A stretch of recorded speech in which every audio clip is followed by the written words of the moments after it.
The International Committee of the Red Cross is delivering medical supplies to Gaza. 2 million people live in the densely populated Gaza Strip, and there aren't enough hospitals or medical equipment to cope with an outbreak of coronavirus there. The UN has already warned of a humanitarian catastrophe if the virus gets a hold and spreads. Local health officials say 17 people have tested positive for the virus so far. Ignacio Casares Garcia is head of the sub-delegation of the International Committee of the Red Cross in Gaza. He joins us from there. Mr. Garcia, give us a sense of how much medical equipment is being delivered and when will it get into a hospital or get into a care provision situation?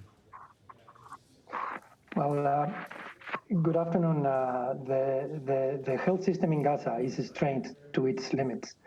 And the needs in Gaza are pretty much the same, the needs that the rest of the world have. We are speaking about test kits, we are speaking about ventilators. But Gaza comes from a very low baseline, coming from a crisis that has of drugs and disposables, lab materials, blood test materials. So in that regard, the contribution that the International Committee of the Red Cross has done today is aiming at the intensive care units, a material to be used in this situation if the virus is spread all over the street, which for us, the situation could be daunting. OK. Mr. Garcia, before I ask you another question, sir, your microphone on the cable is rubbing on your shirt collar. Could I just ask you to lift it proud of your shirt collar? Thank you so much, because we do want to be able to hear you properly. 17 cases, 17 people have tested positive so far.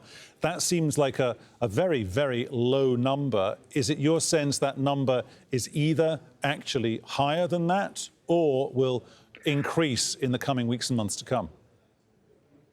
Well, we have to rely on the numbers provided by the authorities in Gaza. We recognize that they are conducting a very strong and very firm and strict measures in order to contain the arrival or the spread of the virus inside the Strip. We do not have information regarding numbers. We rely on the information that the Gaza authorities give us. But what I can tell you is in the Gaza context, with the largest population and the densely population that lives in Gaza, particularly in the refugee camps, a spread of the virus can be disastrous.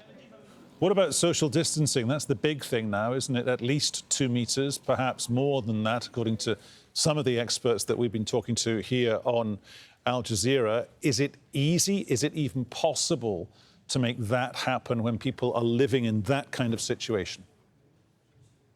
Well, we follow the recommendations provided by the World Health Organization. And social distance, or physical distance, like we like to say, is one of them. That's same as hand washing or wearing masks or gloves in case of needed proximity.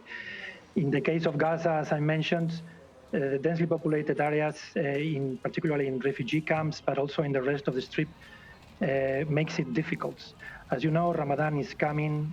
Tomorrow it starts the Ramadan. And people tend to go shopping and gather with family and enhanced families, and that makes it very difficult to still stick to the physical distance. OK, we will leave it there. Ignacio Casares Garcia, thank you very much.